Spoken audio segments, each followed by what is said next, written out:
Bienvenido. Esta noche, nuestro viaje nos lleva a un lugar donde el tiempo parece haberse detenido. Un lugar donde las reglas que gobiernan la vida en el resto del planeta simplemente dejaron de aplicarse. Imagina por un momento que estás navegando en una pequeña embarcación. El océano se extiende infinito a tu alrededor, una extensión azul que parece no tener fin. Llevas días sin ver tierra firme. El sol cae lentamente hacia el horizonte, pintando el cielo de naranjas y púrpuras profundos. Y entonces, justo cuando la luz comienza a desvanecerse, aparece algo en la distancia. Una silueta oscura que emerge del agua como el lomo de una criatura dormida. Es una isla, pero no cualquier isla. Esta es una de esas islas que ha permanecido separada del resto del mundo durante millones de años. Una isla donde la evolución ha tomado caminos que desafían todo lo que creemos saber sobre el tamaño de los seres vivos. Porque aquí, en este fragmento de tierra, rodeado de agua por todas partes, los animales pequeños se convirtieron en gigantes. Ratones del tamaño de conejos, insectos tan grandes como tu mano abierta, lagartos que pueden derribar a un ciervo adulto. Esta noche no vamos a hablar simplemente de animales grandes, no. Vamos a adentrarnos en uno de los misterios más fascinantes de la biología evolutiva.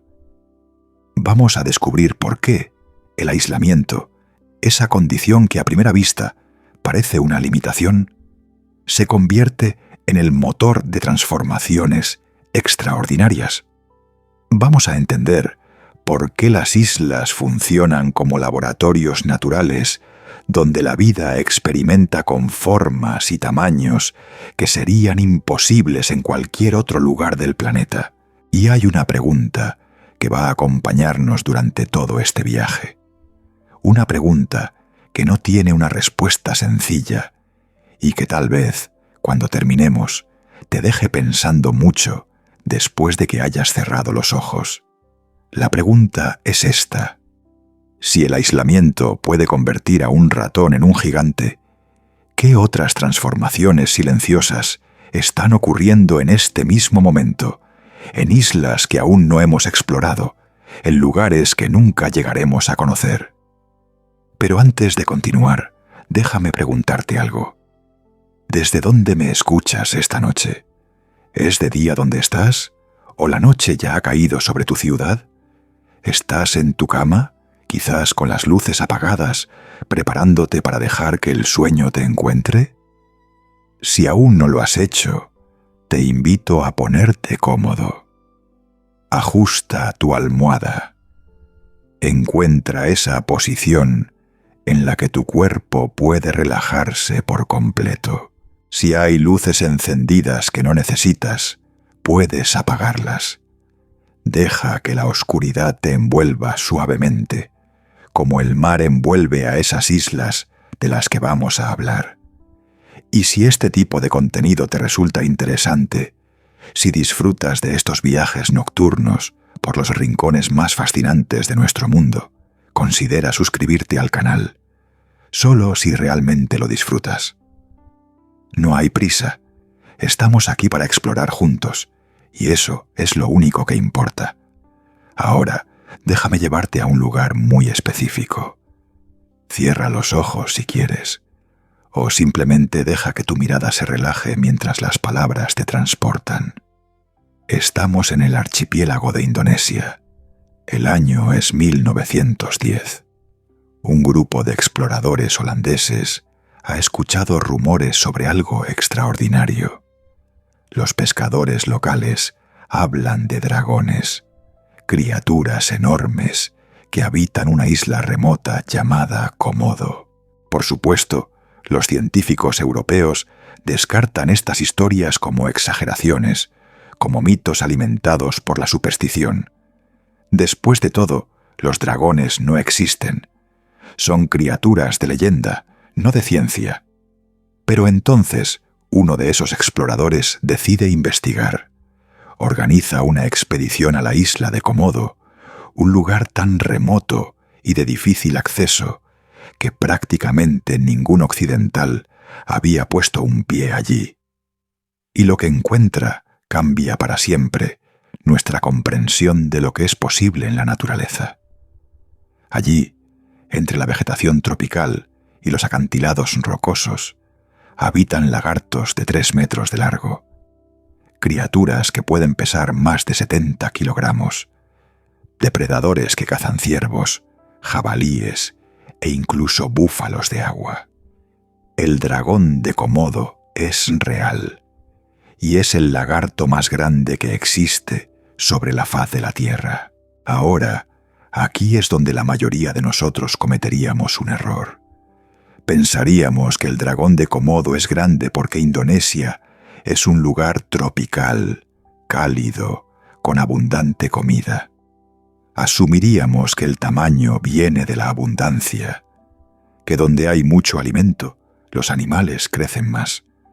Pero esto es una ilusión. La realidad es mucho más interesante y de alguna manera mucho más poética. El dragón de Komodo no es gigante a pesar de vivir en una isla. Es gigante precisamente porque vive en una isla. El aislamiento no fue su limitación, fue su liberación. Para entender esto, necesitamos destruir primero una creencia muy arraigada en nuestra mente.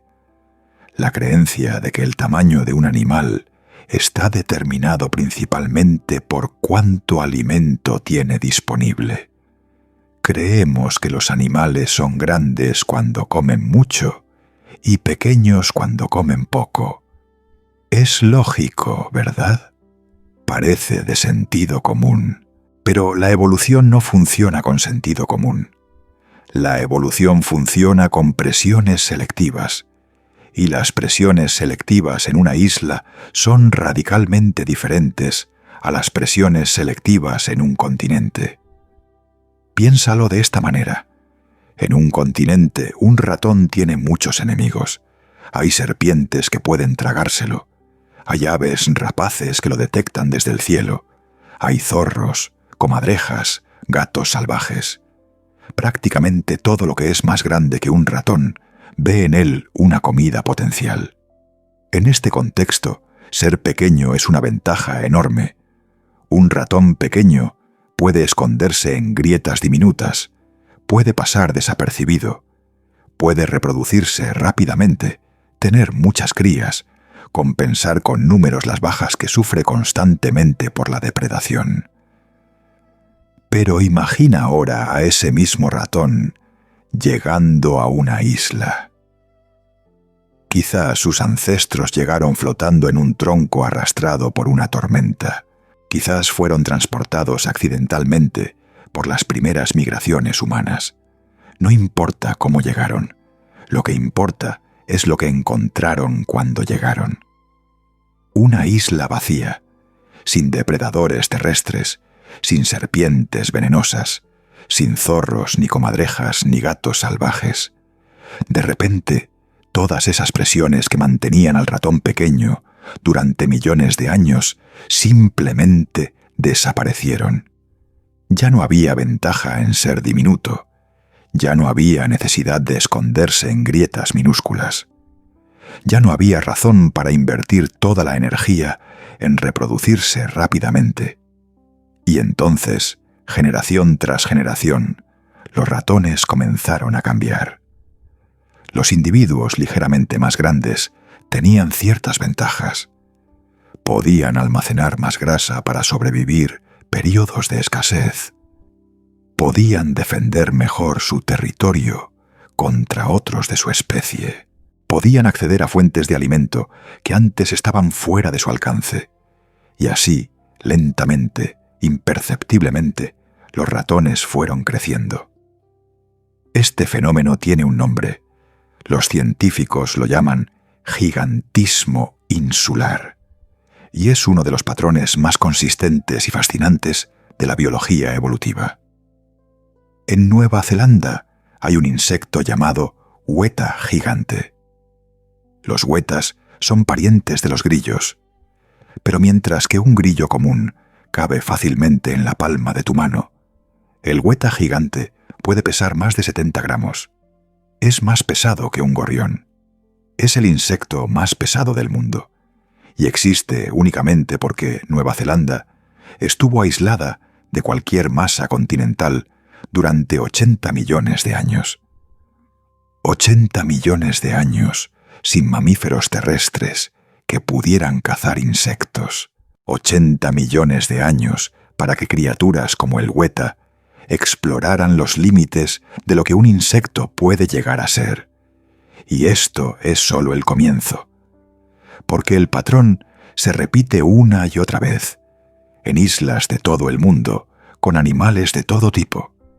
En las islas del Pacífico, las palomas comunes evolucionaron hacia formas gigantescas. La paloma coronada de Nueva Guinea puede alcanzar el tamaño de un pavo.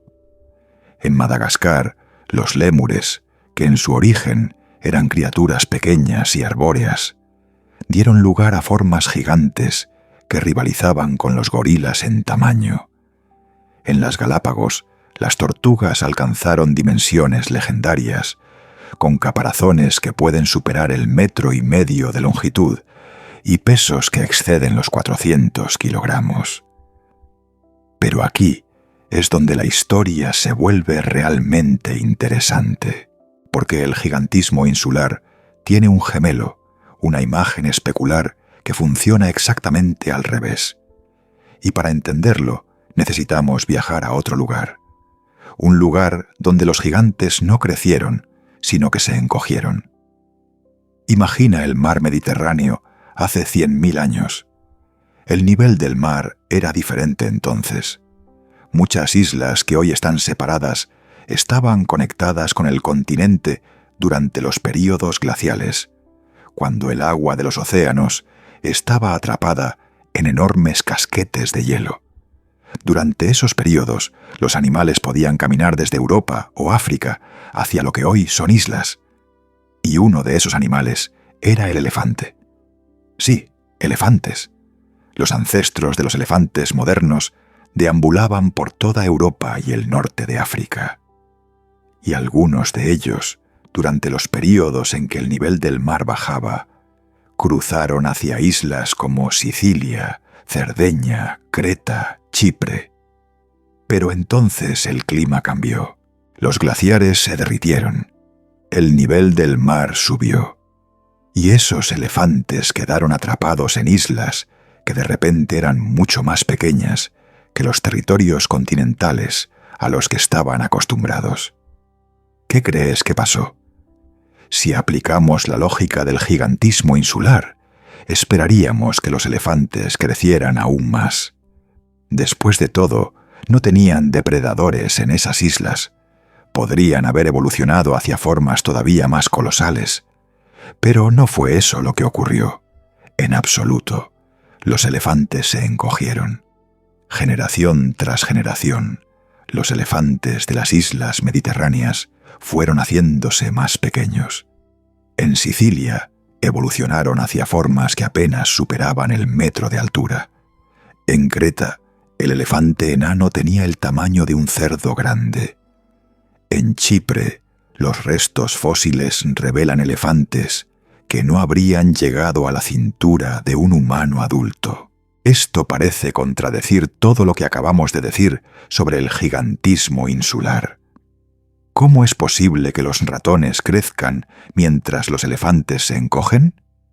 ¿No debería funcionar igual para todos? La respuesta está en entender que la evolución no tiene un objetivo fijo. No hay un tamaño ideal que todos los animales intenten alcanzar. Lo que hay son presiones selectivas específicas que varían según las circunstancias de cada especie. Para un ratón, el tamaño pequeño era una adaptación a la depredación. Cuando la depredación desaparece, el tamaño puede aumentar.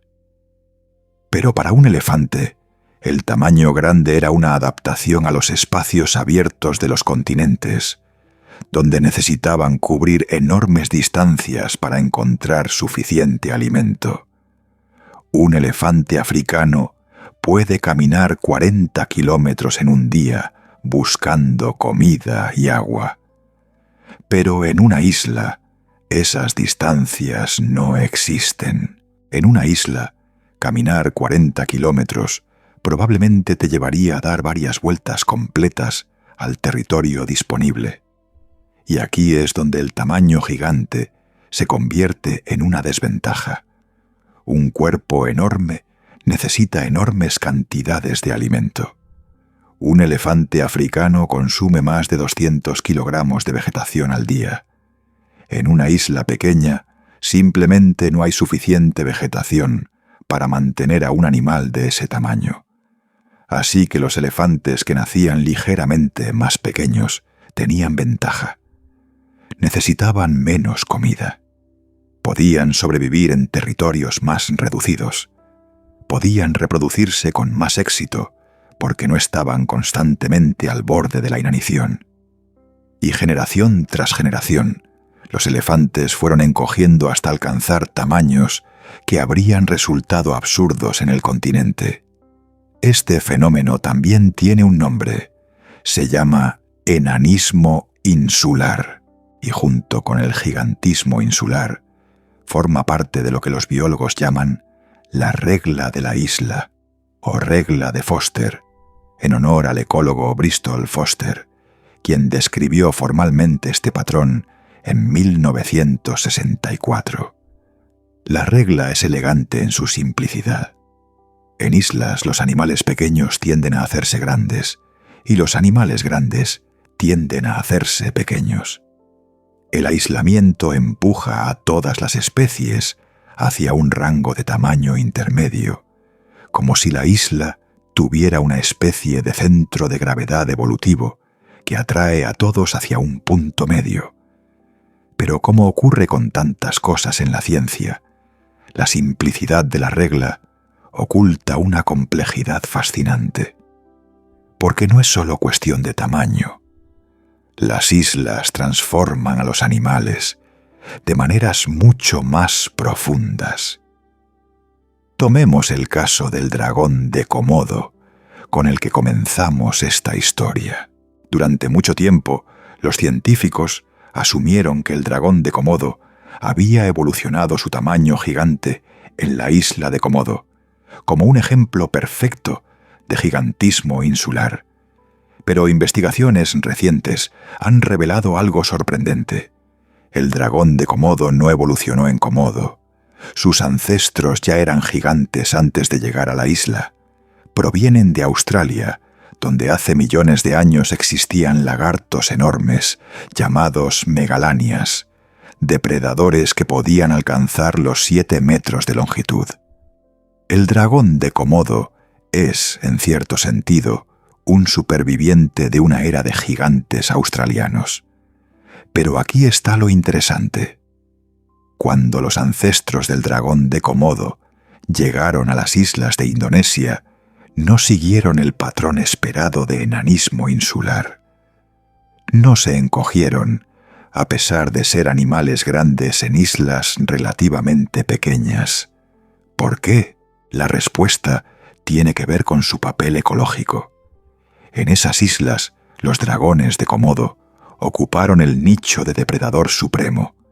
No había tigres, no había leones, no había ningún otro gran carnívoro que compitiera con ellos. Y en ausencia de competencia, mantener el tamaño grande seguía siendo ventajoso para cazar las presas disponibles. Esto nos enseña algo importante. Las reglas de la evolución no son leyes absolutas como las de la física. Son tendencias, patrones generales que pueden variar según las circunstancias específicas de cada caso. Cada isla es un experimento único. Cada especie que llega a una isla enfrenta un conjunto particular de desafíos y oportunidades, y las soluciones evolutivas que emergen son tan diversas como las islas mismas. Hay algo profundamente poético en todo esto.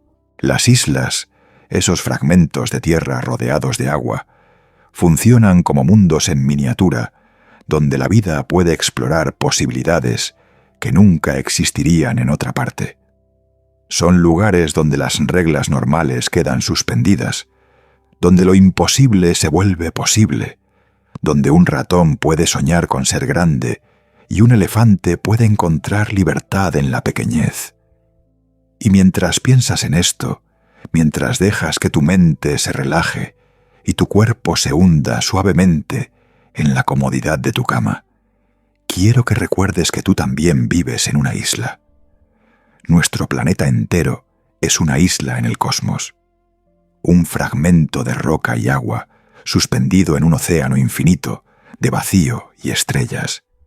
Y al igual que las criaturas de las islas terrestres, la vida en nuestra isla cósmica ha evolucionado de maneras únicas, siguiendo caminos que serían imposibles en cualquier otro lugar del universo.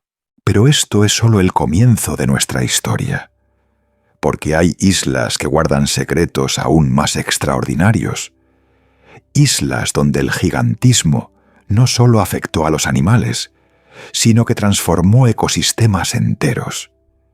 Islas donde los humanos encontramos estos gigantes y cambiamos para siempre su destino.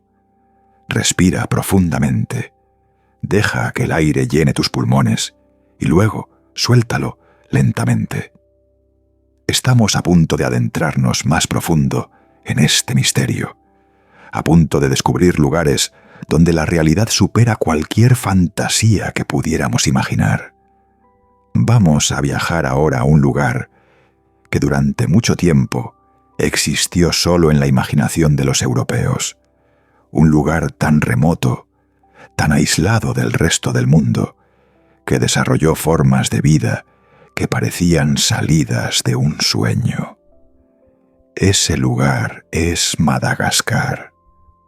Madagascar se separó del continente africano hace aproximadamente 160 millones de años. Para poner esto en perspectiva, los dinosaurios todavía dominaban la Tierra cuando Madagascar comenzó su viaje solitario hacia el este. Durante todo ese tiempo, la vida en la isla siguió su propio camino, completamente ajena a lo que ocurría en el resto del planeta. Y el resultado fue algo extraordinario. Imagina que pudieras retroceder en el tiempo apenas 2000 años.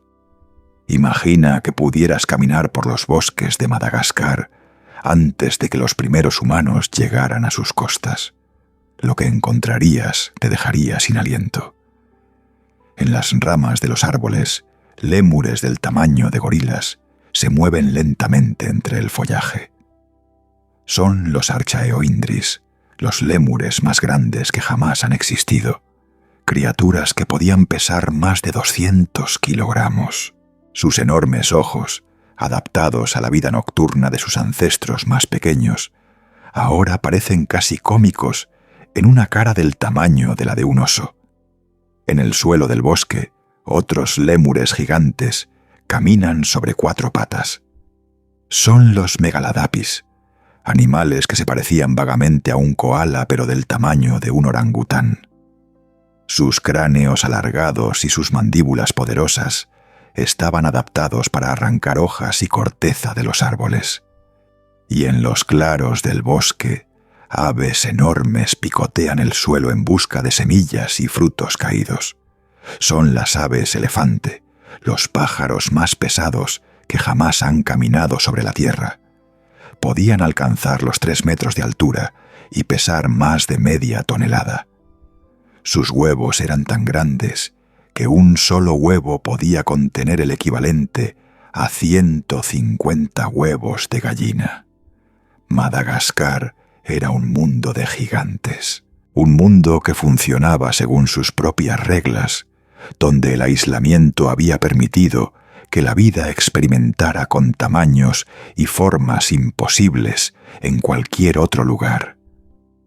Pero hay algo que necesitas entender sobre estos gigantes, algo que revela una verdad más profunda sobre cómo funciona la evolución en las islas. Ninguno de estos animales era agresivo. Ninguno tenía defensas elaboradas contra los depredadores. Las aves elefante no podían volar ni correr rápidamente. Los lémures gigantes se movían con lentitud por las ramas. Eran criaturas gentiles, adaptadas a un mundo sin grandes amenazas, y esta es la paradoja del gigantismo insular. El mismo aislamiento que permite a los animales crecer hasta tamaños extraordinarios, también los hace extraordinariamente vulnerables. Porque cuando un depredador finalmente llega a la isla, estos gigantes simplemente no saben cómo reaccionar. Los humanos llegamos a Madagascar hace aproximadamente 2000 años. Para los estándares de la historia humana, esto fue ayer. Pero para los gigantes de Madagascar fue el fin del mundo. En menos de 1000 años, las aves elefante desaparecieron. Los lémures gigantes se extinguieron uno tras otro. El Archaeoindris, el Megaladapis, el Palaeopropithecus, todos se desvanecieron para siempre. Hoy solo quedan huesos fosilizados y los lémures más pequeños, aquellos que pudieron esconderse en la vegetación densa, aquellos que heredaron el miedo de sus ancestros, que compartieron África con depredadores durante millones de años. Pero no quiero que esta historia te llene de tristeza. No esta noche. Quiero que entiendas algo más importante. Quiero que veas el patrón más amplio que conecta todas estas islas, todos estos gigantes, todas estas transformaciones extraordinarias. Porque lo que ocurrió en Madagascar también ocurrió en Nueva Zelanda, y en Mauricio, y en Hawái, y en prácticamente cada isla significativa del planeta. Cada una de estas islas fue un experimento único de la evolución, y cada una de ellas produjo sus propios gigantes. Viajemos ahora a Nueva Zelanda. Este archipiélago se separó del supercontinente Gondwana hace aproximadamente 85 millones de años, y desde entonces ha estado completamente aislado. Es tan antiguo y tan remoto que durante la mayor parte de su historia no tuvo ningún mamífero terrestre, ni uno solo. En un mundo sin mamíferos, las aves tomaron el control, y en ausencia de competencia, algunas de ellas crecieron hasta proporciones legendarias. Los moas eran aves no voladoras que dominaban los bosques de Nueva Zelanda. Había 9 especies diferentes, desde el moa costero, relativamente pequeño, hasta el moa gigante de la isla sur, que podía alcanzar los 3,5 metros de altura. Era el ave más alta que jamás ha existido, superando incluso a las aves elefante de Madagascar. Pero lo más fascinante de los moas no era su tamaño, era su comportamiento. Los científicos han estudiado los restos de moas con un detalle extraordinario. Han analizado el contenido de sus estómagos fosilizados, han reconstruido sus rutas migratorias a través del análisis de isótopos en sus huesos, han mapeado sus patrones de reproducción usando fragmentos de ADN antiguo. Y lo que han descubierto es que los moas vivían vidas lentas y tranquilas.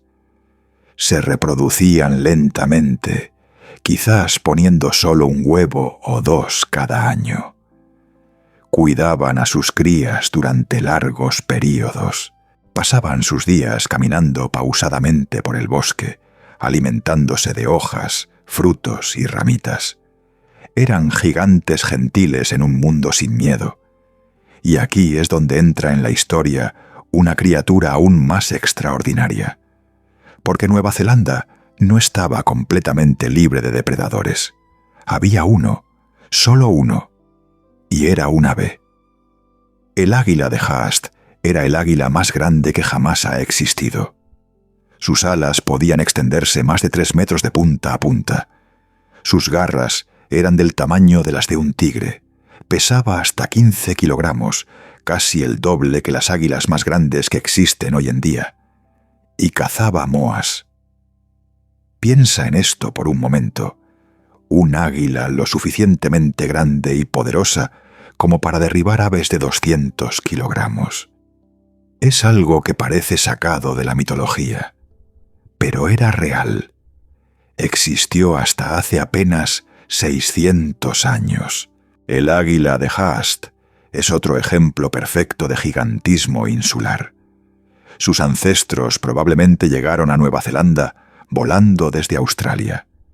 Eran águilas pequeñas, quizás del tamaño de un águila cola de cuña moderna. Pero en Nueva Zelanda encontraron presas enormes y ninguna competencia. Y generación tras generación fueron creciendo hasta convertirse en los depredadores aéreos más formidables que el mundo ha conocido. Es fascinante cómo el aislamiento puede crear estos sistemas ecológicos tan únicos. Un mundo donde las aves herbívoras gigantes eran cazadas por aves carnívoras gigantes. Un mundo donde toda la megafauna era plumada. Un mundo que funcionaba perfectamente bien, en equilibrio, durante millones de años. Hasta que llegaron los humanos. Los maoríes llegaron a Nueva Zelanda hace aproximadamente 800 años. Para los estándares de la colonización humana de islas, esto es muy reciente. Pero el impacto fue devastador y rápido. Los moas no tenían experiencia con depredadores terrestres, no sabían huir de los humanos, no reconocían el peligro. Y los maoríes eran cazadores eficientes, llegados de una larga tradición de navegación y supervivencia en el Pacífico. En menos de 200 años, los moas desaparecieron. Cada una de las 9 especies se extinguió, y con ellos perdió su fuente de alimento, el águila de Haast. La última águila gigante murió poco después que el último moa, dejando atrás solo huesos y leyendas. Los maoríes recordaban al águila en sus historias. La llamaban Puakai o Hokioi. Hablaban de un ave enorme que descendía de los cielos para llevarse a los niños. Durante mucho tiempo, los científicos occidentales consideraron estas historias como mitos, como exageraciones. Pero cuando encontraron los huesos del águila de Haast, se dieron cuenta de que los maoríes habían estado describiendo algo real, algo que sus ancestros habían visto con sus propios ojos. Hay algo profundamente conmovedor en esto.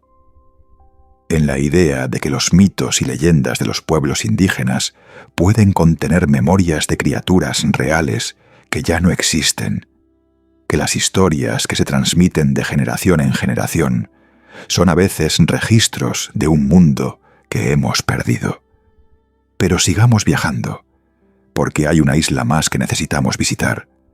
Una isla cuyo nombre se ha convertido en sinónimo de extinción causada por humanos.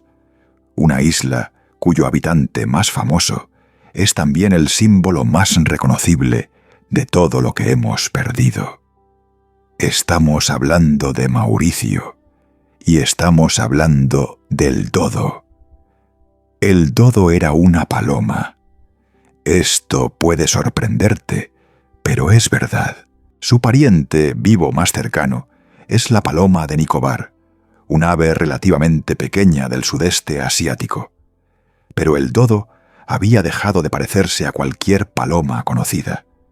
Pesaba entre 10 y 17 kilogramos. No podía volar. Tenía un pico enorme y curvo, adaptado para romper frutos duros y semillas. Sus alas se habían reducido a pequeños muñones inútiles. Sus patas eran gruesas y fuertes, diseñadas para caminar por el suelo del bosque. El dodo era, en esencia, una paloma que había crecido hasta el tamaño de un pavo grande y había olvidado cómo volar.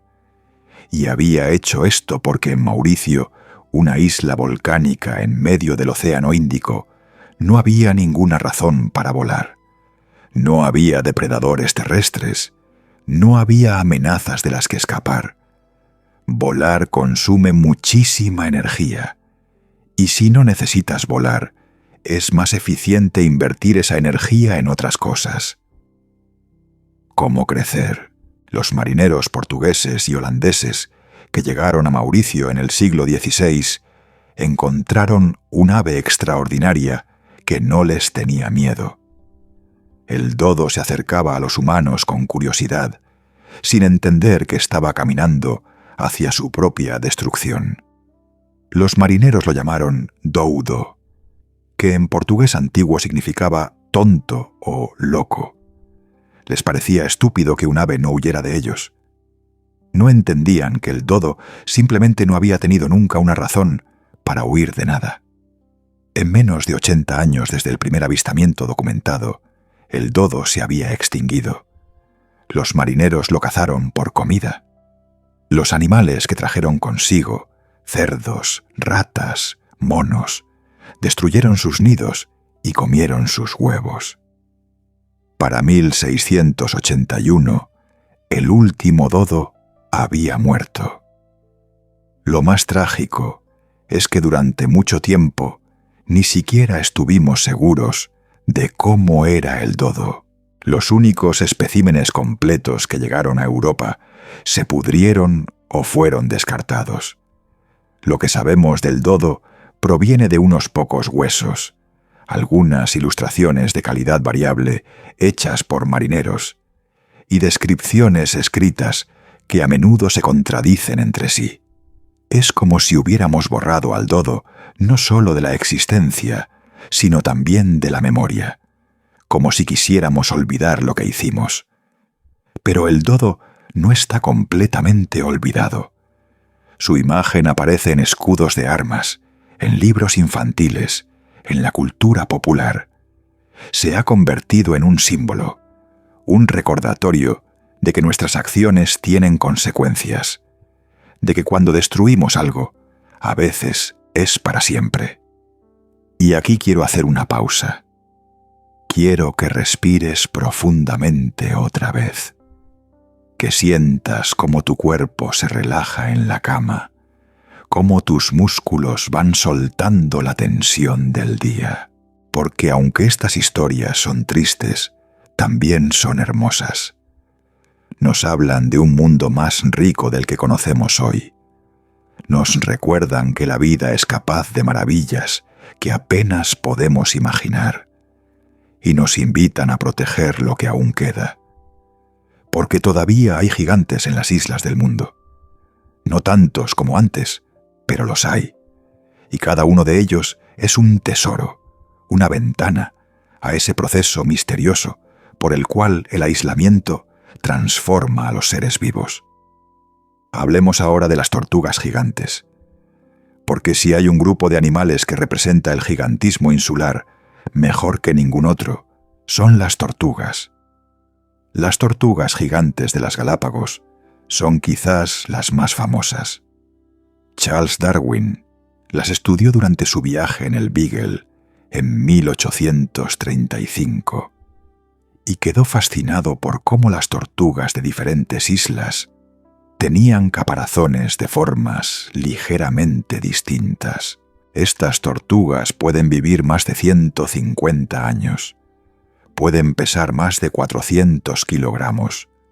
Se mueven con una lentitud majestuosa, como si el tiempo no significara nada para ellas. Y en cierto sentido no lo significa. Una tortuga gigante que nace hoy en las Galápagos podría seguir caminando por esas islas en el año 2175.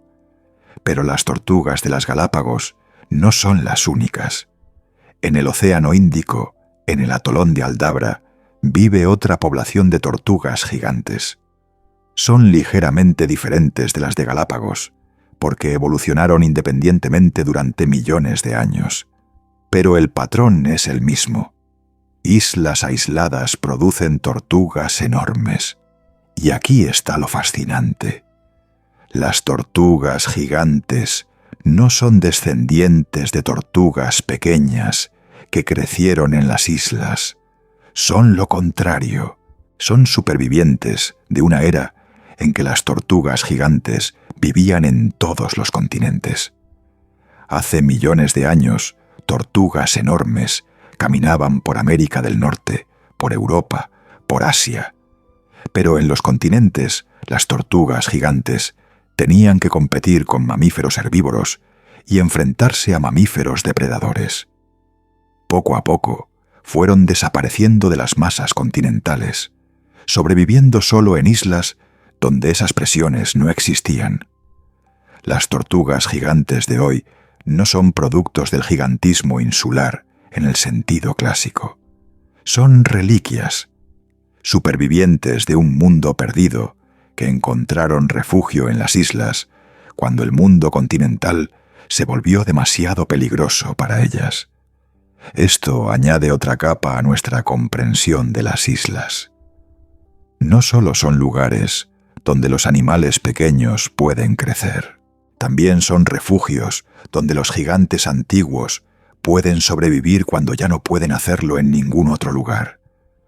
Las islas son archipiélagos de tiempo, fragmentos del pasado que persisten en el presente, ventanas a mundos que de otra manera habrían desaparecido por completo. Y mientras consideras esto, mientras dejas que estas ideas floten suavemente en tu mente, quiero que pienses en algo más. Piensa en cuánto tiempo tardaron estos gigantes en evolucionar. Los moas de Nueva Zelanda evolucionaron durante millones de años. Las tortugas gigantes han existido en su forma actual durante más tiempo del que los humanos llevamos caminando sobre la Tierra. Incluso los cambios más rápidos de gigantismo insular requieren miles de generaciones, decenas de miles de años. La evolución es lenta, es paciente. Trabaja en escalas de tiempo que nuestra mente apenas puede comprender. Un parpadeo en tiempo geológico equivale a toda la historia de la civilización humana. Y sin embargo, nosotros hemos sido capaces de deshacer en décadas lo que la evolución tardó millones de años en construir. Esta no es una acusación. No estoy aquí para señalar con el dedo. Es simplemente una observación, una realidad que merece ser contemplada mientras nos adentramos más profundamente en el misterio de las islas y sus gigantes. Porque la historia no ha terminado. Hay gigantes que aún caminan por las islas del mundo. Y hay científicos que dedican sus vidas a entenderlos, a protegerlos, a asegurar que no sigan el camino del dodo y del moa. En la siguiente parte de nuestro viaje, vamos a adentrarnos en la ciencia que explica estos fenómenos. Vamos a conocer a los investigadores que han dedicado décadas a desentrañar los misterios del gigantismo y el enanismo insular. Y vamos a descubrir que las reglas de las islas son aún más complejas y fascinantes de lo que hemos visto hasta ahora. Pero por ahora, simplemente descansa. Deja que tu respiración se vuelva más lenta y profunda. Siente el peso de tu cuerpo hundiéndose suavemente en el colchón. Las islas seguirán ahí cuando estés listo para continuar el viaje.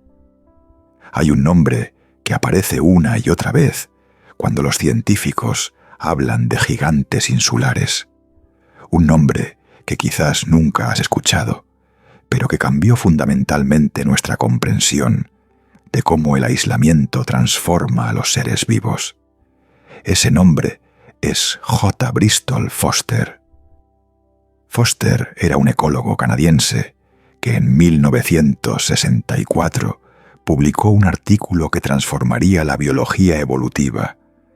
El título del artículo era sencillo: Evolution of Mammals on Islands, la evolución de mamíferos en islas. Pero su contenido era revolucionario. Foster había recopilado datos de docenas de islas alrededor del mundo. Había comparado el tamaño de animales insulares con el de sus parientes continentales más cercanos. Y había descubierto un patrón tan consistente que parecía una ley natural. Los roedores en las islas tendían a ser más grandes que sus primos continentales.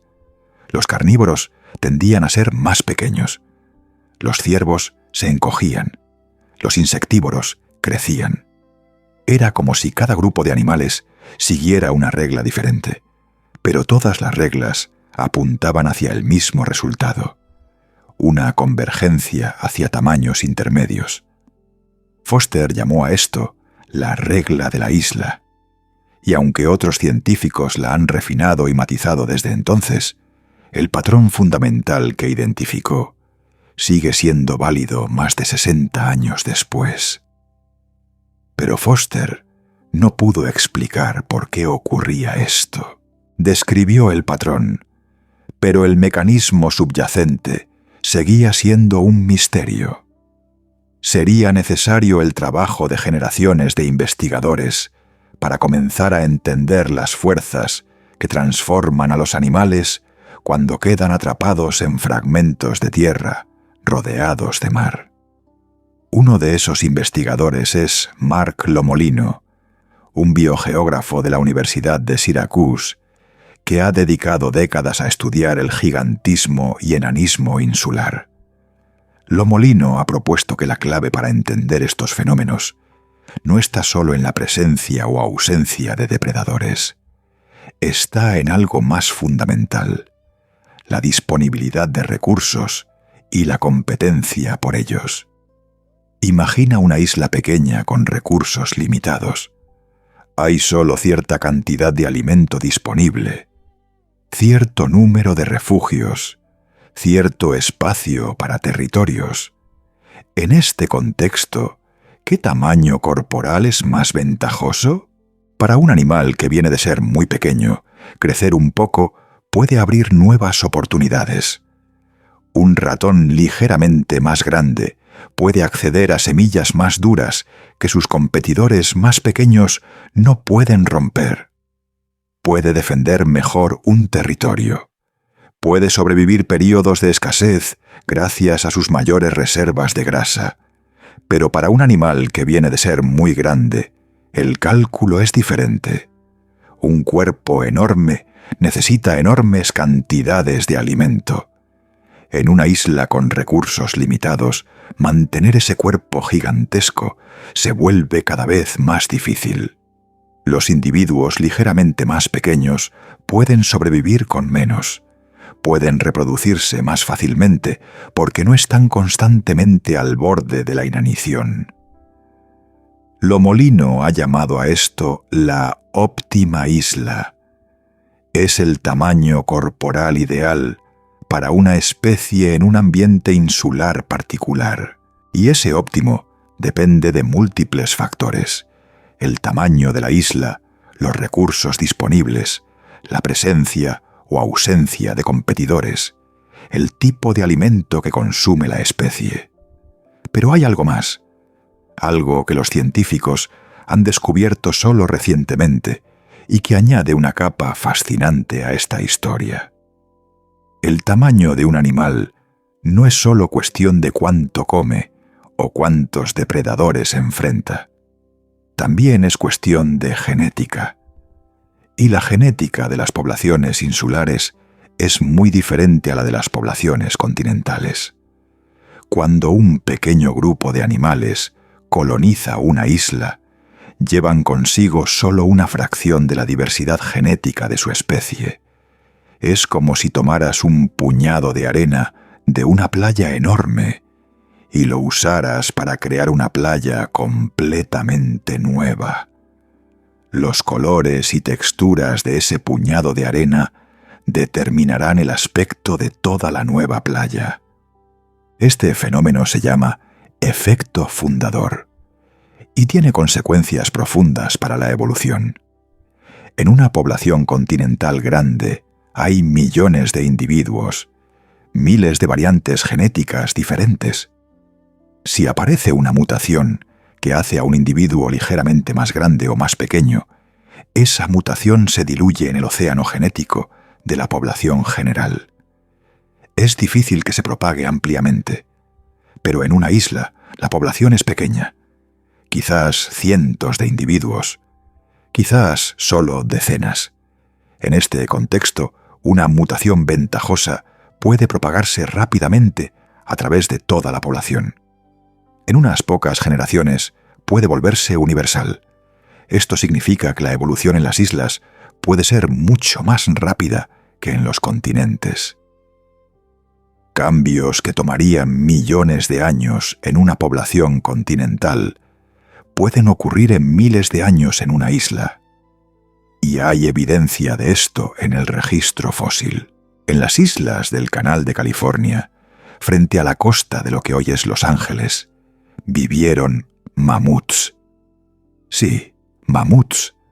Los mismos mamuts lanudos que asociamos con las estepas heladas de Siberia también habitaron estas pequeñas islas del Pacífico. Pero los mamuts de las islas del canal no eran como sus primos continentales, eran enanos. Apenas alcanzaban el 1,80 m de altura en el hombro, comparado con los más de 4 metros de los mamuts continentales. Pesaban alrededor de 900 kilogramos, una fracción del peso de un mamut completo. Y lo más extraordinario es la velocidad con la que ocurrió esta transformación.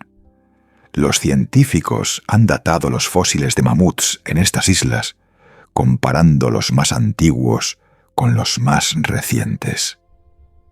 Y los resultados sugieren que los mamuts pasaron de tamaño completo a tamaño enano en apenas 20.000 años.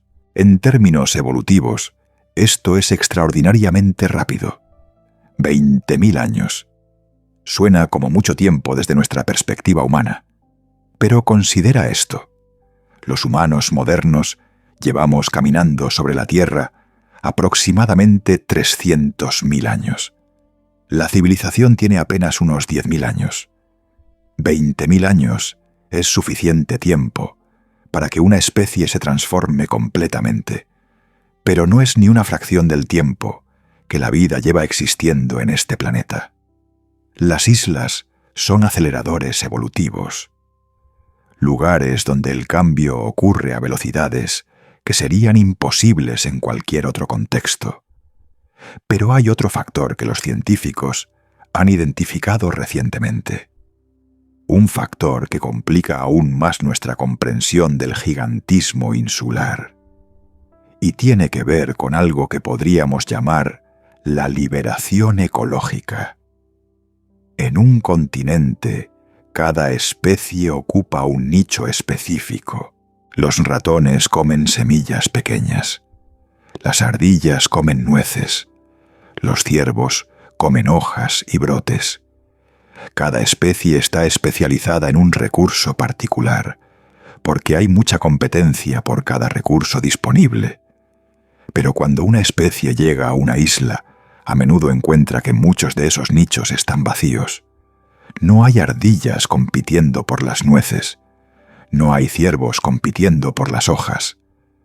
De repente, el ratón puede expandir su dieta. Puede empezar a comer cosas que nunca habría tocado en el continente. Esta es la liberación ecológica, la libertad de explorar nuevas formas de vida cuando la competencia desaparece. Y esta liberación puede impulsar cambios en el tamaño corporal. Un ratón que empieza a comer nueces además de semillas puede beneficiarse de tener mandíbulas más fuertes. Mandíbulas más fuertes requieren cabezas más grandes. Cabezas más grandes funcionan mejor en cuerpos más grandes. Y así, paso a paso, el ratón va creciendo. Lo mismo aplica en la otra dirección. Un ciervo que llega a una isla puede encontrar que no necesita correr largas distancias para escapar de depredadores, porque no hay depredadores. Puede dejar de invertir energía en piernas largas y cuerpos diseñados para la velocidad. Puede empezar a especializarse en vegetación densa, que requiere cuerpos más compactos para navegar. Y generación tras generación, el ciervo va encogiendo. La liberación ecológica es una de las fuerzas más poderosas que moldean la vida en las islas. Es lo que permitió que las palomas se convirtieran en dodos, que los lémures se convirtieran en gigantes, que los lagartos se convirtieran en dragones. Pero quiero llevarte ahora a un lugar que rara vez se menciona en las discusiones sobre gigantismo insular. Un lugar que desafía muchas de nuestras suposiciones sobre cómo funciona la evolución en las islas. Ese lugar es Flores, una pequeña isla en Indonesia. Flores es famosa por algo extraordinario. En 2003, un equipo de arqueólogos australianos e indonesios descubrió algo en una cueva llamada Liang Bua que sacudió el mundo científico. Encontraron huesos que pertenecían a un tipo de humano completamente diferente a nosotros. Lo llamaron Homo floresiensis, pero el mundo lo conoce por otro nombre, el Hobbit. El Homo floresiensis medía apenas 1 metro de altura. Su cerebro era del tamaño de un pomelo, aproximadamente 1/3 del tamaño del cerebro humano moderno. Y sin embargo, fabricaba herramientas de piedra, cazaba elefantes enanos que también vivían en la isla y sobrevivió hasta hace apenas 50.000 años. Quizás incluso más recientemente. El Hobbit de Flores es un ejemplo de enanismo insular aplicado a un humano, o al menos a un pariente cercano de los humanos. Piensa en lo que esto significa. Las mismas fuerzas evolutivas que encogieron a los elefantes en el Mediterráneo, que miniaturizaron a los mamuts en California, también actuaron sobre nuestros primos evolutivos. El aislamiento no respeta linajes, no hace excepciones para los seres inteligentes. La isla impone sus reglas a todos por igual. Y esto plantea una pregunta fascinante que los científicos aún están debatiendo. ¿De dónde vino el Homo floresiensis? ¿Cuál fue su ancestro? Hay 2 teorías principales. La primera sugiere que el Hobbit descendía del Homo erectus, un ancestro humano que sabemos que llegó a Asia hace más de 1 millón de años. Según esta teoría, un grupo de Homo erectus colonizó Flores y a lo largo de cientos de miles de años fue encogiendo hasta alcanzar el tamaño que vemos en los fósiles. La segunda teoría es más radical. Sugiere que el Hobbit podría descender de un ancestro aún más antiguo, quizás algo parecido al Homo habilis o incluso al Australopithecus.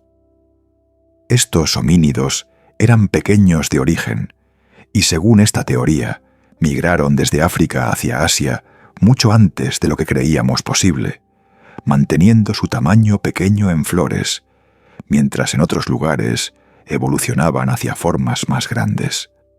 Ambas teorías tienen evidencia a favor y en contra, pero lo que está claro es que Flores fue un laboratorio evolutivo donde nuestros parientes experimentaron con el tamaño de maneras que nunca imaginamos posibles. Y hay algo más en Flores, algo que hace que la historia del Hobbit sea aún más extraordinaria. En la misma cueva donde se encontraron los restos del Homo floresiensis, los arqueólogos también encontraron huesos de un elefante enano llamado Stegodon. Este Stegodon era una versión miniaturizada de los grandes elefantes que vivían en el continente asiático.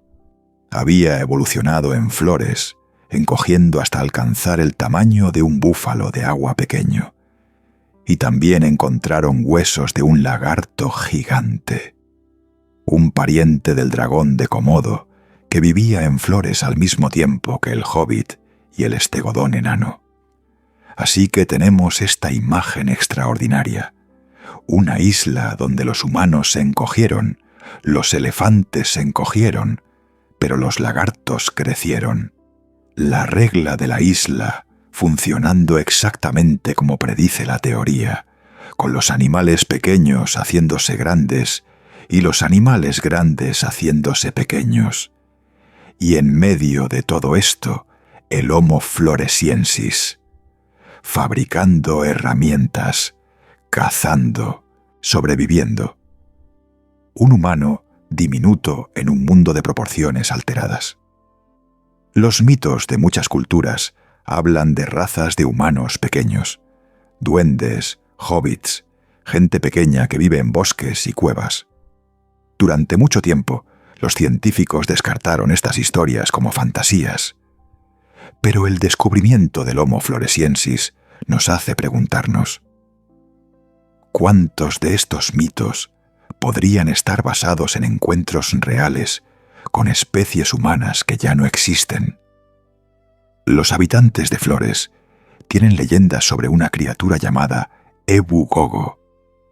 Describen a seres pequeños, peludos, que caminaban erguidos y a veces robaban comida de las aldeas. Las leyendas dicen que los Ebu Gogo existían hasta hace apenas unos siglos. ¿Podrían estas leyendas ser memorias del Homo floresiensis? ¿Podría ser que nuestros ancestros compartieran estas islas con especies humanas diferentes, ahora extintas, y que esas memorias se transmitieran en forma de mitos? No lo sabemos con certeza, quizás nunca lo sabremos, pero la posibilidad es fascinante y nos recuerda que la historia de la humanidad es mucho más compleja y misteriosa de lo que los libros de texto nos enseñan. Ahora quiero cambiar de rumbo por un momento. Quiero hablar de algo que a menudo se pasa por alto cuando discutimos el gigantismo insular. Algo que revela hasta qué punto el aislamiento puede transformar no solo el tamaño de los animales, sino toda su forma de vida. Hablo del comportamiento. Los animales que evolucionan en islas no solo cambian de tamaño, también cambian de personalidad, por así decirlo. Y uno de los cambios más consistentes es la pérdida del miedo. En los continentes, el miedo es esencial para la supervivencia.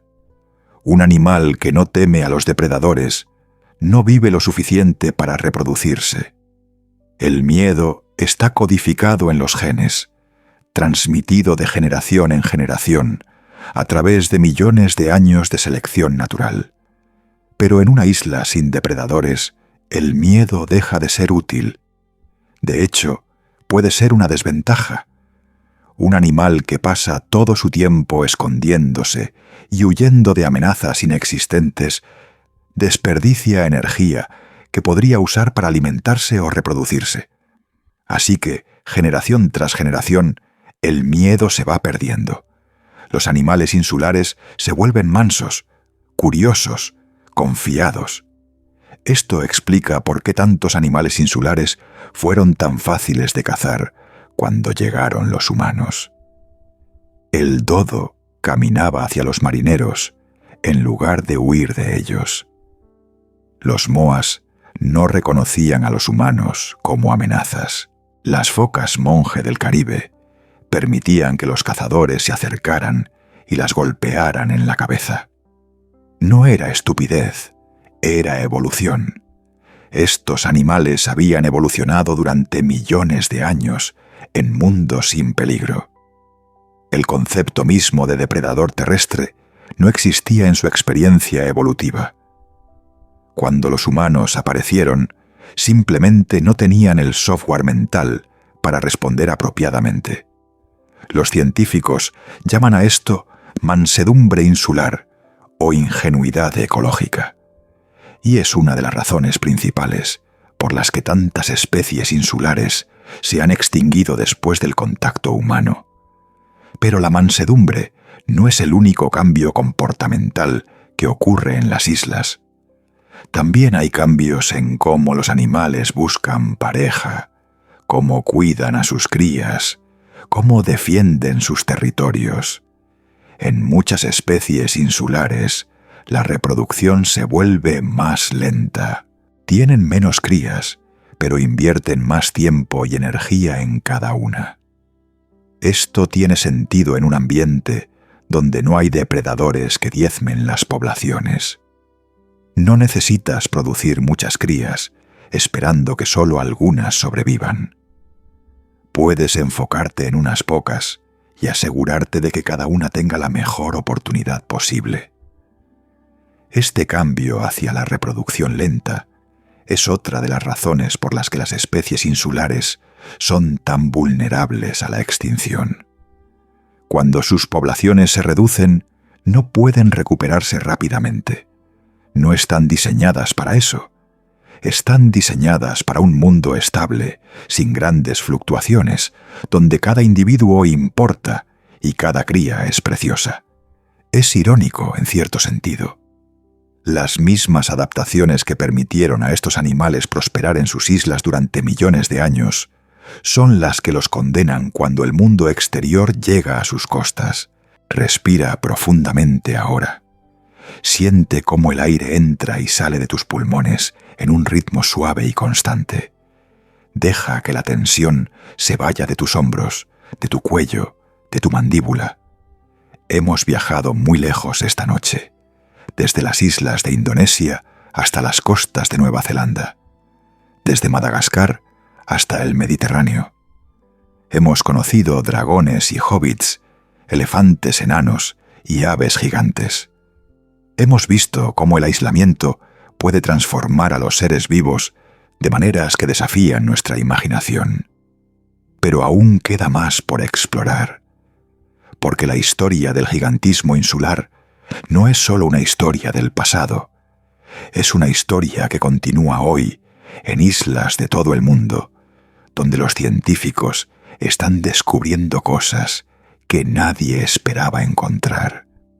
Y es también una historia sobre nosotros, sobre cómo los humanos hemos cambiado para siempre el destino de estos gigantes insulares, y sobre lo que podemos hacer, si elegimos hacerlo, para asegurar que los gigantes que aún quedan puedan seguir caminando por sus islas durante generaciones por venir. Hay algo que necesito contarte ahora, algo que cambia el tono de nuestra historia, aunque solo ligeramente, porque hasta este momento hemos hablado de islas como laboratorios naturales, como lugares mágicos donde la evolución experimenta libremente. Y todo eso es verdad. Pero hay otra verdad que debemos enfrentar. Las islas ya no están aisladas. Durante millones de años, el océano fue una barrera infranqueable. Los animales que llegaban a una isla quedaban atrapados allí, separados de sus parientes continentales por kilómetros y kilómetros de agua salada. Esa separación era lo que permitía la magia. Era lo que daba tiempo a la evolución para trabajar sin interferencias. Pero entonces llegamos nosotros, los humanos, con nuestras canoas primero, luego con nuestros barcos de vela y finalmente con nuestros aviones y cargueros modernos. Y con cada viaje llevamos algo más que a nosotros mismos. Llevamos ratas escondidas en nuestras provisiones. Llevamos gatos como compañeros de viaje. Llevamos cabras y cerdos como fuentes de alimento. Llevamos semillas pegadas a nuestras ropas y parásitos escondidos en nuestra piel. En cuestión de siglos, deshicimos lo que el océano había mantenido separado durante millones de años. Hoy, cuando un científico quiere estudiar el gigantismo insular en su forma pura, tiene que buscar muy cuidadosamente. Tiene que encontrar islas tan remotas y tan difíciles de acceder que los humanos nunca establecimos poblaciones permanentes allí. Y esas islas son cada vez más raras. Tomemos el ejemplo de las ratas. Las ratas son quizás el animal que mejor nos ha acompañado en nuestra conquista del planeta. Donde vamos nosotros, van ellas. Y en las islas, las ratas han causado devastación incalculable. Una rata puede parecer inofensiva. Es pequeña después de todo. ¿Qué daño puede hacer una rata en una isla donde viven aves del tamaño de pavos o lagartos de 3 metros? Pero las ratas no cazan adultos. Las ratas cazan huevos, cazan polluelos, cazan crías recién nacidas. Recuerda lo que dijimos sobre la reproducción lenta de los animales insulares. Muchas aves insulares ponen apenas 1 o 2 huevos al año. Algunas especies de tortugas gigantes tardan décadas en alcanzar la madurez reproductiva. Estas especies evolucionaron en mundos donde cada huevo, cada cría, tenía altas probabilidades de sobrevivir hasta la edad adulta. Y entonces llegan las ratas, pequeñas, hambrientas, capaces de reproducirse cada pocas semanas. Una sola pareja de ratas puede convertirse en miles en el transcurso de un año. Y cada una de esas ratas busca constantemente alimento, huevos, crías, semillas que las plantas necesitan para reproducirse. En Nueva Zelanda, las ratas contribuyeron a la extinción de al menos 50 especies de aves. En Hawái, el número es similar. En las islas del Pacífico, las ratas han eliminado poblaciones enteras de aves marinas que anidaban en el suelo, aves que nunca habían visto un depredador de ese tipo. Y las ratas son solo el comienzo. Los gatos, introducidos como mascotas o para controlar a las ratas, resultaron ser depredadores aún más eficientes. Los cerdos y las cabras destruyeron la vegetación de la que dependían los animales nativos. Las mangostas, introducidas para controlar a las ratas y serpientes, acabaron prefiriendo presas más fáciles, aves que anidaban en el suelo. Cada solución creó nuevos problemas. Cada intento de arreglar el daño causó más daño. Es como si hubiéramos entrado en un ecosistema delicado con botas de plomo, aplastando todo a nuestro paso mientras intentábamos caminar con cuidado. Pero quiero que entiendas algo importante. No cuento esto para hacerte sentir culpable. La culpa no sirve de mucho cuando hablamos de procesos que comenzaron hace miles de años, ejecutados por personas que no tenían forma de saber lo que estaban haciendo. Los polinesios que llevaron ratas a Nueva Zelanda no tenían idea de que estaban causando extinciones. Los marineros portugueses que cazaron dodos no entendían conceptos como equilibrio ecológico o especies endémicas. Incluso los científicos del siglo XIX, que coleccionaban especímenes de animales raros, no comprendían completamente las consecuencias de sus acciones. No podemos juzgar al pasado con el conocimiento del presente, pero sí podemos usar el conocimiento del presente para cambiar el futuro. Y esto es exactamente lo que está ocurriendo ahora en islas de todo el mundo. Científicos, conservacionistas y comunidades locales están trabajando juntos para intentar revertir, o al menos detener, el daño que hemos causado. En Nueva Zelanda existe un proyecto llamado Predator Free 2050. Su objetivo es eliminar todas las ratas, armiños y zarigüeyas del país para el año 2050. Es un objetivo ambicioso, algunos dirían imposible, pero los neozelandeses lo están intentando, utilizando una combinación de trampas, venenos cuidadosamente aplicados y cercas especiales que mantienen a los depredadores fuera de áreas protegidas. En las Islas Galápagos, programas de erradicación han eliminado cabras de varias islas, permitiendo que la vegetación nativa se recupere.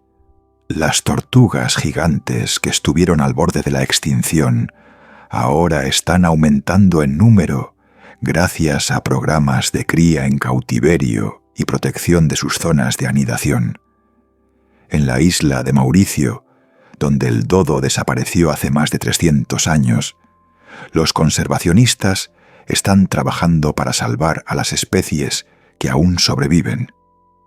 El cernícalo de Mauricio, que en 1974 tenía solo 4 individuos conocidos, ahora cuenta con varios cientos gracias a un esfuerzo de cría en cautiverio que duró décadas. Estas historias de recuperación son pequeñas victorias en una guerra mucho más grande. No podemos traer de vuelta al dodo. No podemos resucitar a los moas. Lo que se ha perdido para siempre.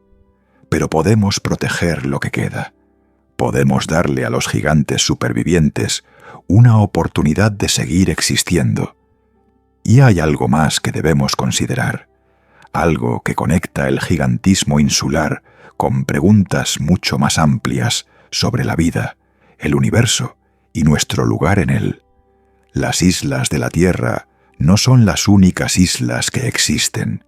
Nuestro planeta mismo es una isla, un fragmento de roca y agua flotando en el vacío infinito del espacio, separado de cualquier otro mundo habitable por distancias que hacen que el océano Pacífico parezca un charco.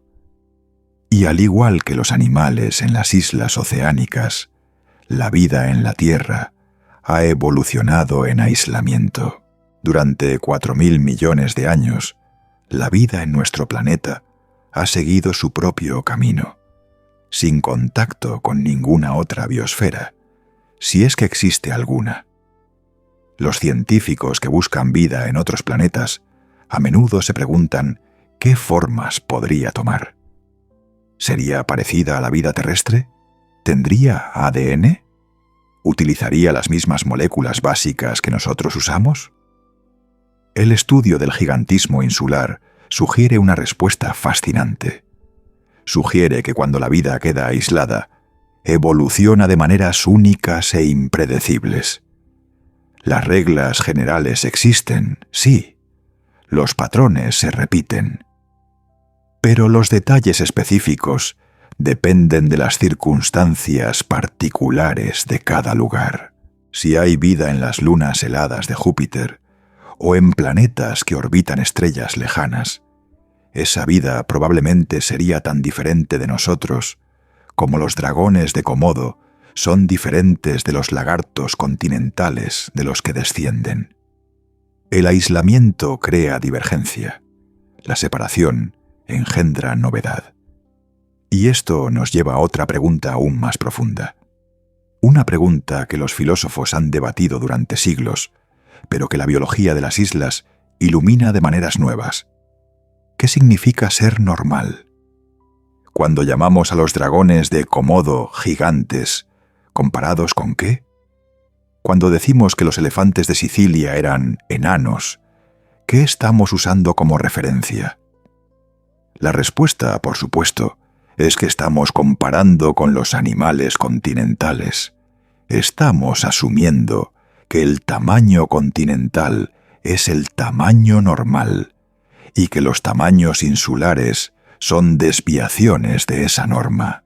Pero desde la perspectiva de una isla, los animales continentales son los extraños. Un dragón de Komodo, si pudiera pensar sobre tales cosas, vería a un lagarto continental como anormalmente pequeño. Un elefante enano de Creta no se consideraría a sí mismo un enano. Simplemente sería un elefante, del tamaño apropiado para su mundo.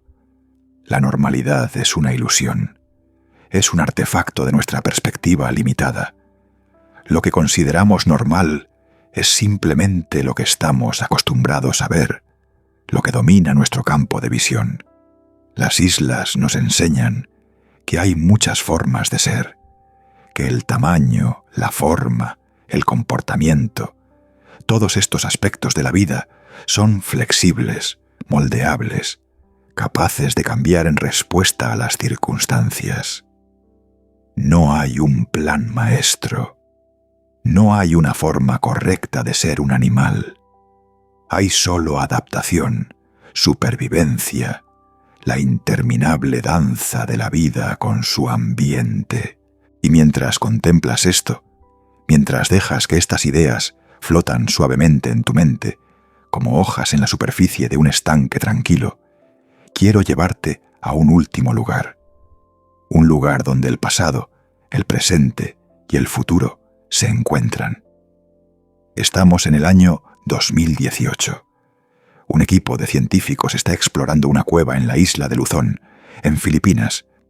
Luzón es la isla más grande del archipiélago filipino, pero incluso ella estuvo aislada del continente asiático durante gran parte de su historia.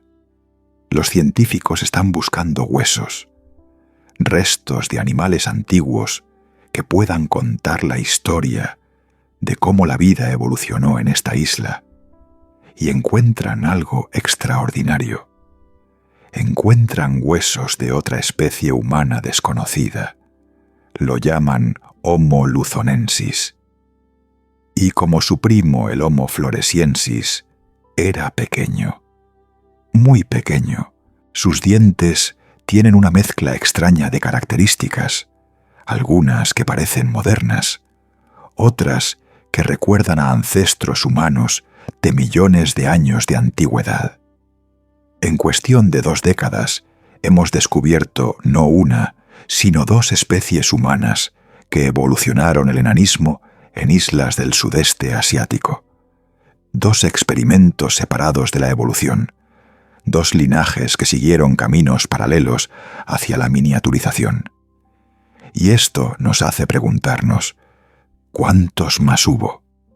¿Cuántas especies humanas evolucionaron en islas que aún no hemos explorado? ¿Cuántos primos perdidos están esperando ser descubiertos en cuevas de Indonesia, Filipinas o islas que ni siquiera tienen nombre en nuestros mapas? La historia humana que aprendimos en la escuela, esa narrativa simple de Homo erectus evolucionando hacia Homo sapiens, es solo una fracción de la verdad. La realidad es mucho más compleja, mucho más rica, mucho más maravillosa. Hubo un tiempo, no hace tanto, en que nuestro planeta albergaba múltiples especies humanas. Nosotros, los Homo sapiens, coexistimos con neandertales en Europa, con denisovanos en Asia, con hobbits en Flores, probablemente con muchas otras especies que aún no conocemos. Éramos una familia, no un individuo solitario. Y ahora solo quedamos nosotros, los últimos humanos, la única rama del árbol genealógico que sobrevivió. No sabemos exactamente qué pasó con nuestros primos.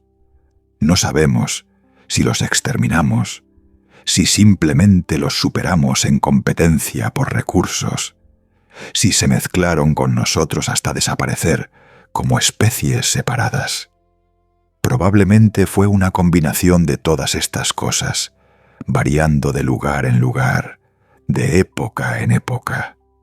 Lo que sí sabemos es que llevamos su legado en nuestros genes.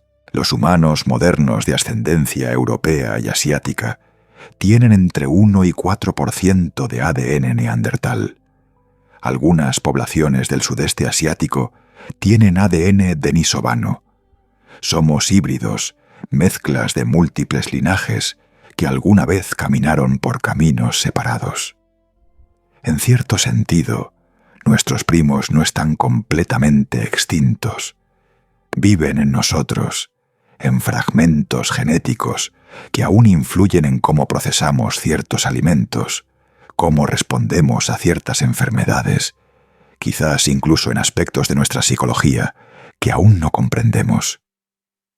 Esta es la lección más profunda de las islas, que nada existe en aislamiento completo, que incluso las barreras más formidables pueden ser cruzadas eventualmente, que la separación es siempre temporal y que cuando los mundos separados se encuentran de nuevo, se transforman mutuamente de maneras impredecibles. Los dragones de Komodo sobrevivieron porque sus islas permanecieron remotas hasta que llegaron los humanos modernos, que decidieron protegerlos en lugar de cazarlos hasta la extinción. Las tortugas gigantes de las Galápagos sobrevivieron porque Charles Darwin las hizo famosas, y esa fama se tradujo en esfuerzos de conservación. La supervivencia de los gigantes insulares de hoy depende de nosotros, de nuestras decisiones, de si elegimos proteger o explotar, conservar o consumir. No es una responsabilidad que pedimos, pero es una responsabilidad que tenemos. Deja que tu respiración se vuelva más lenta y más profunda. Siente cómo tu cuerpo se relaja cada vez más, hundiéndose en la suavidad de tu cama. Los párpados se vuelven pesados, pero la mente sigue viajando, flotando entre islas y océanos, entre pasados lejanos y futuros posibles. Hay una paz extraña en entender nuestro lugar en esta historia. No somos los villanos, no somos los héroes.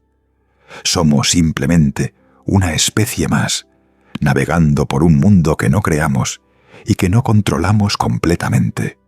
Cometemos errores, causamos daño, pero también somos capaces de aprender, de cambiar, de elegir diferente cuando entendemos las consecuencias de nuestras acciones. Los gigantes de las islas nos enseñan que el cambio es posible, que lo que parece fijo puede transformarse, que las limitaciones pueden convertirse en oportunidades, que el aislamiento, que parece una prisión, puede ser en realidad una liberación.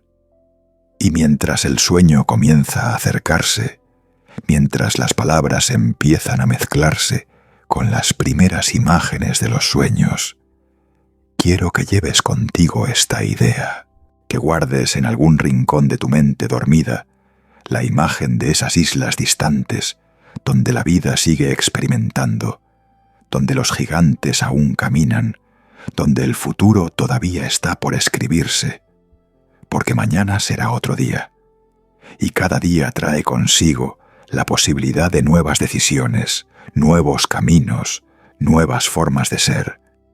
Al igual que los animales en las islas, nosotros también podemos cambiar. Nosotros también podemos evolucionar. No en el sentido biológico, quizás, pero sí en cómo pensamos, cómo actuamos, cómo nos relacionamos con el mundo que nos rodea. Los gigantes de las islas no eligieron convertirse en gigantes. La evolución no es una elección consciente, pero nosotros sí podemos elegir. Podemos elegir ser protectores en lugar de destructores. Podemos elegir la curiosidad sobre la indiferencia. Podemos elegir recordar que compartimos este planeta con criaturas extraordinarias, cada una de ellas producto de millones de años de historia evolutiva, cada una de ellas irreemplazable. Y con ese pensamiento continuamos nuestro viaje hacia el final de esta noche, hacia el cierre de esta historia que ha abarcado millones de años y miles de kilómetros, hacia ese momento de quietud donde las palabras terminan y el silencio comienza. Hemos viajado muy lejos esta noche, desde las selvas de Indonesia hasta las costas de Nueva Zelanda, desde las cuevas de Flores hasta los bosques desaparecidos de Madagascar. Hemos caminado junto a dragones y hobbits, junto a elefantes del tamaño de cerdos y aves más altas que cualquier humano. Pero antes de que el sueño te encuentre, quiero llevarte a un lugar más. Un lugar que existe no en el espacio, sino en el tiempo. Un lugar que es simultáneamente pasado, presente y futuro. Imagina que pudieras elevarte sobre la Tierra y ver nuestro planeta desde arriba, no como lo vemos en los mapas, dividido en países con fronteras de colores diferentes, sino como realmente es, una esfera azul salpicada de verde y marrón, rodeada por la delgada película de nuestra atmósfera. Desde esta altura, las islas parecen insignificantes, pequeños puntos verdes perdidos en la inmensidad azul del océano. Es difícil creer que lugares tan diminutos puedan albergar secretos tan profundos, historias tan extraordinarias, criaturas tan únicas. Pero eso es precisamente lo que las hace especiales: su pequeñez, su aislamiento, su aparente insignificancia. Las islas nos enseñan que lo pequeño no es sinónimo de poco importante, que los lugares olvidados por el mundo pueden ser precisamente los lugares donde ocurren las transformaciones más extraordinarias, que el rincón apartado, el fragmento aislado, el espacio marginal, puede convertirse en el escenario de maravillas que serían imposibles en el centro del escenario. Hay una lección en esto para cada uno de nosotros, una lección que trasciende la biología y toca algo más personal, más íntimo. Todos tenemos islas en nuestras vidas, espacios de soledad, períodos de aislamiento, momentos en que nos sentimos separados del resto del mundo. A menudo experimentamos estos períodos como algo negativo, como limitaciones, como prisiones. Pero quizás deberíamos verlos de otra manera. Quizás el aislamiento, cuando lo aceptamos en lugar de resistirlo, puede convertirse en un espacio para la transformación, un laboratorio personal donde podemos explorar posibilidades que serían imposibles en el bullicio de la vida cotidiana. Los gigantes de las islas no eligieron su destino. Fueron llevados por corrientes marinas, tormentas, accidentes del azar. Pero una vez que llegaron a sus islas, hicieron algo extraordinario. Se adaptaron, cambiaron, se convirtieron en algo nuevo. Y nosotros también podemos hacer eso. Cada vez que la vida nos lleva a un lugar inesperado, cada vez que nos encontramos aislados de lo familiar, tenemos una elección. Podemos resistir y luchar contra las circunstancias, o podemos, como los animales insulares, comenzar el lento proceso de adaptación, de transformación, de convertirnos en algo que nunca imaginamos posible. Pero dejemos ahora la metáfora y volvamos a la ciencia. Porque hay aspectos del gigantismo insular que aún no hemos explorado, aspectos que los científicos están descubriendo ahora mismo, mientras tú escuchas estas palabras, mientras el sueño comienza a acercarse. Una de las preguntas más intrigantes que los investigadores están tratando de responder es esta: ¿qué tan rápido puede ocurrir el gigantismo insular? Ya mencionamos el caso de los mamuts enanos de las islas del Canal de California, que se encogieron en aproximadamente 20.000 años. Pero hay evidencia de cambios aún más rápidos. En las islas adriáticas, frente a la costa de Croacia, científicos han documentado cambios de tamaño en poblaciones de lagartijas que ocurrieron en apenas 30 años. 30 años, menos que una vida humana. En ese breve lapso, las lagartijas introducidas a pequeñas islas, sin depredadores, mostraron aumentos medibles en su tamaño corporal. Esto sugiere que la evolución puede ser mucho más rápida de lo que alguna vez imaginamos, que los cambios que parecen requerir millones de años pueden, bajo las circunstancias correctas, ocurrir en el transcurso de unas pocas generaciones. Y esto tiene implicaciones profundas para cómo pensamos sobre el futuro. El mundo está cambiando, el clima se está calentando, los hábitats se están fragmentando. Lo que alguna vez fueron extensiones continuas de bosque o pradera, se están convirtiendo en islas de naturaleza, rodeadas por mares de agricultura, urbanización e infraestructura humana. Estos fragmentos de hábitat funcionan, en muchos sentidos, como islas. Los animales que quedan atrapados en ellos enfrentan las mismas presiones que los animales en islas oceánicas. Poblaciones reducidas, recursos limitados, ausencia de algunos depredadores, pero presencia de otros nuevos. Los científicos ya están documentando cambios en los animales que viven en estos fragmentos. Pájaros que están desarrollando alas más cortas porque ya no necesitan migrar largas distancias. Mamíferos que se están volviendo más activos durante la noche para evitar el contacto con humanos. Insectos que están cambiando su coloración en respuesta a la contaminación. El mundo entero se está convirtiendo en un archipiélago, un mosaico de islas de hábitat separadas por barreras humanas en lugar de barreras de agua. Y la vida está respondiendo a esta nueva realidad de la misma manera que siempre lo ha hecho, adaptándose, cambiando, evolucionando. No sabemos exactamente cómo será el mundo dentro de 100 años o dentro de 1000. No podemos predecir qué nuevos gigantes surgirán, qué nuevos enanos evolucionarán, qué formas de vida completamente nuevas emergerán de este gran experimento planetario que estamos conduciendo, queramos o no. Pero podemos estar seguros de una cosa: la vida encontrará una manera. Siempre lo hace. Los 4.000 millones de años de historia de la vida en la Tierra son un testimonio de la extraordinaria resiliencia de los seres vivos. Asteroides, glaciaciones, erupciones volcánicas masivas, extinciones que eliminaron el 90% de todas las especies. La vida ha sobrevivido a todo esto y ha emergido cada vez más diversa, más compleja, más maravillosa. Esto no significa que podamos ser complacientes, que podamos continuar destruyendo hábitats y cazando especies hasta la extinción con la confianza de que la vida encontrará una manera. Porque aunque la vida en abstracto sobrevivirá, las especies específicas que amamos, las criaturas que nos maravillan, los gigantes que hemos conocido esta noche, pueden desaparecer para siempre.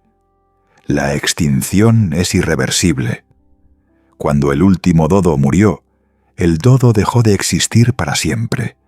Ninguna cantidad de tecnología, ningún programa de cría, ningún esfuerzo de conservación puede traer de vuelta lo que se ha perdido completamente. Podemos clonar animales existentes, podemos preservar ADN, podemos incluso, quizás algún día, reconstruir especies extintas a partir de fragmentos genéticos. Pero el animal que resulte no será el mismo. Será una copia, una aproximación, un eco del original.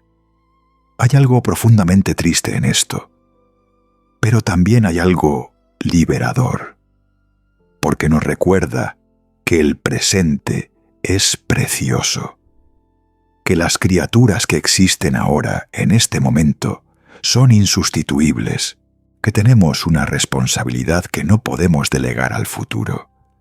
Los dragones de Komodo que caminan hoy por las islas de Indonesia son los únicos dragones de Komodo que jamás existirán. Si los perdemos para siempre. Las tortugas gigantes que se arrastran lentamente por las Galápagos son herederas de un linaje que se extiende millones de años hacia el pasado. Cada una de ellas es un libro viviente de historia evolutiva. Y nosotros somos los únicos que podemos decidir si esos libros seguirán siendo leídos por las generaciones futuras o si serán cerrados para siempre. Quiero hablarte ahora de algo que los científicos llaman deuda de extinción. Es un concepto inquietante, pero importante.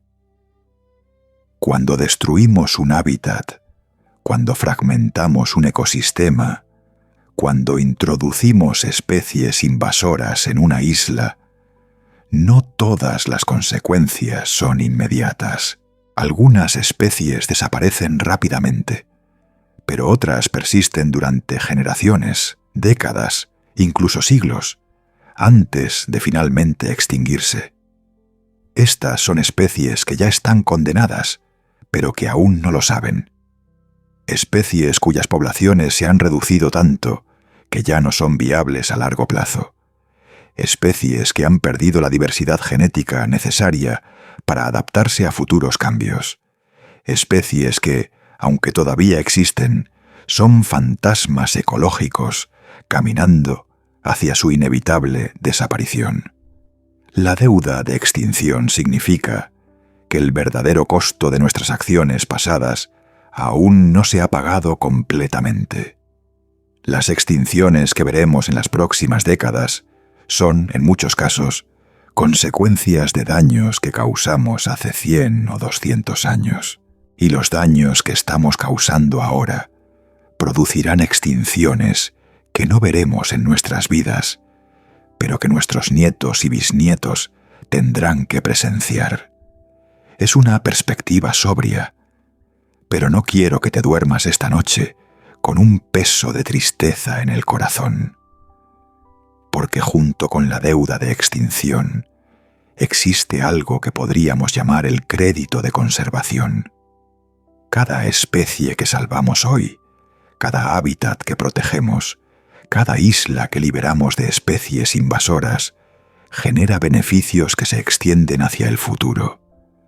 Las tortugas que nacen hoy en las Galápagos, gracias a los programas de protección, seguirán caminando por esas islas en el siglo XXII. Las aves que salvamos del borde de la extinción en Nueva Zelanda producirán descendientes que poblarán bosques que aún no existen. La conservación es una inversión en el futuro, una manera de enviar regalos a través del tiempo a personas que nunca conoceremos. Y esto me lleva a la pregunta más grande de todas. Una pregunta que no tiene respuesta fácil, pero que vale la pena contemplar mientras te preparas para dormir. ¿Por qué nos importa? ¿Por qué debería importarnos si los dragones de Komodo sobreviven o se extinguen? ¿Por qué dedicar recursos a salvar tortugas gigantes cuando hay tantos problemas humanos que resolver? ¿Por qué preocuparnos por criaturas en islas remotas que la mayoría de nosotros nunca veremos con nuestros propios ojos? Hay muchas respuestas a esta pregunta.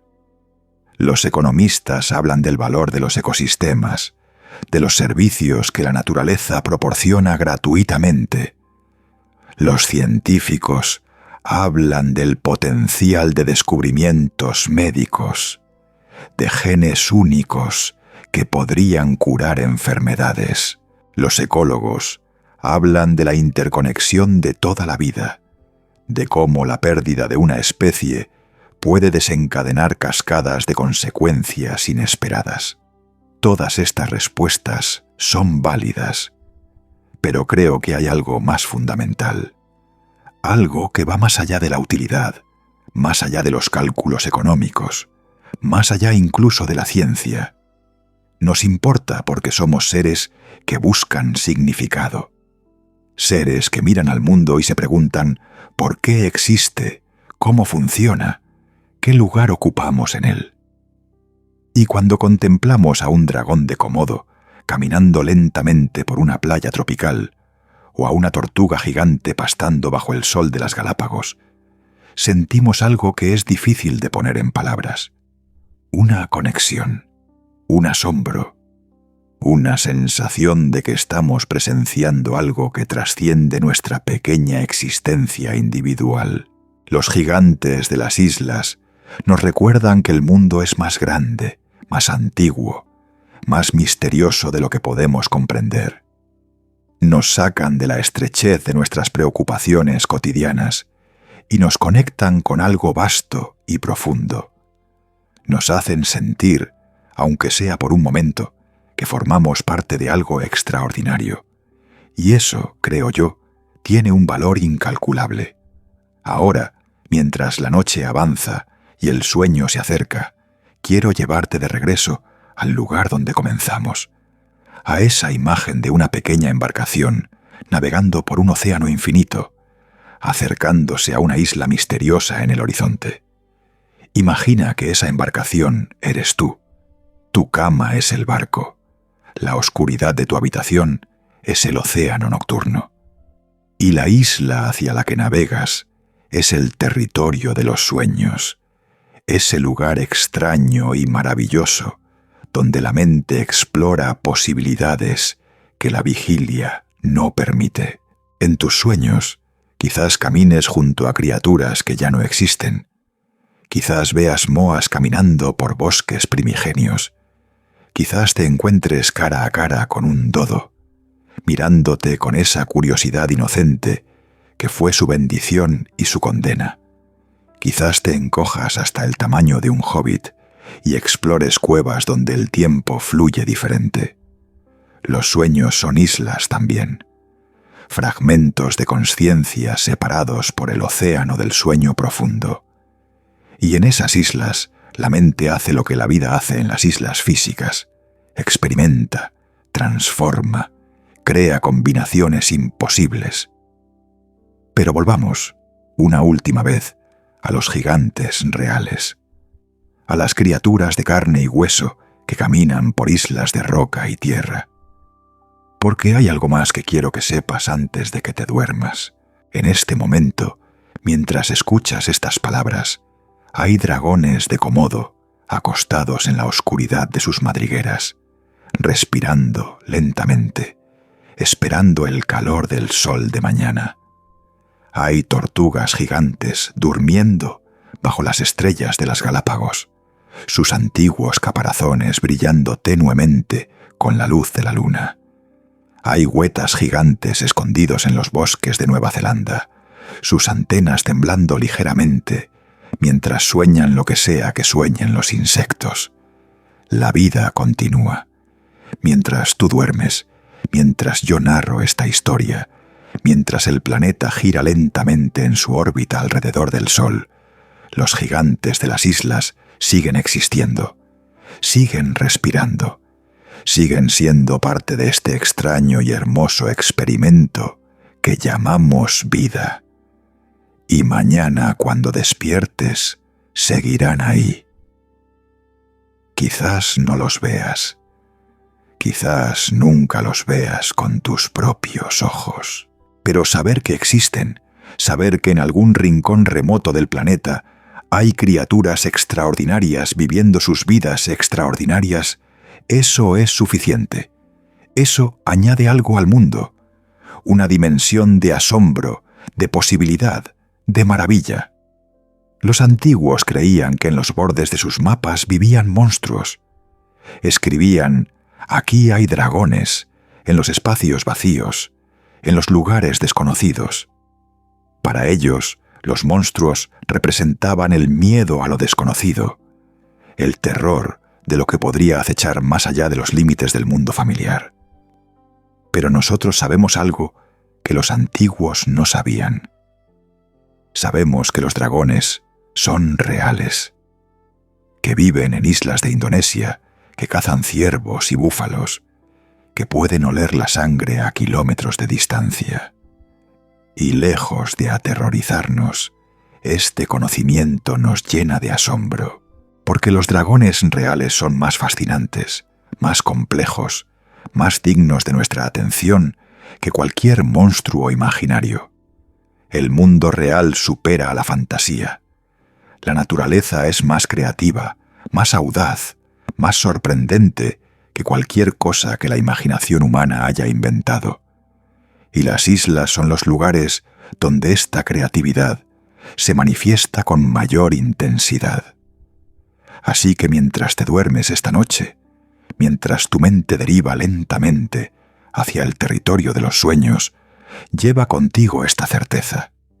Vivimos en un mundo de maravillas, un mundo donde los ratones pueden convertirse en gigantes y los elefantes pueden encogerse hasta caber en un corral. Un mundo donde las aves olvidan cómo volar y los lagartos aprenden a cazar búfalos. Un mundo donde el aislamiento, lejos de ser una limitación, se convierte en el motor de las transformaciones más extraordinarias. Y tú eres parte de este mundo. No eres un observador externo.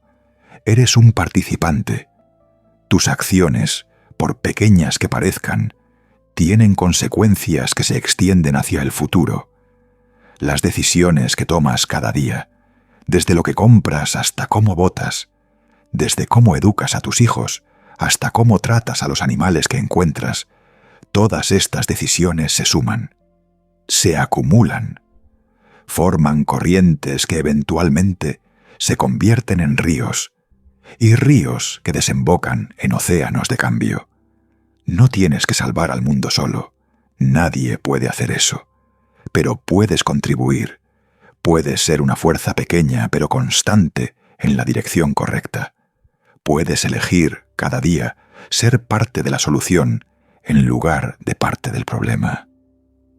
Y ahora, mientras el sueño finalmente te reclama, mientras tus párpados se vuelven demasiado pesados para mantenerlos abiertos, quiero dejarte con una última imagen.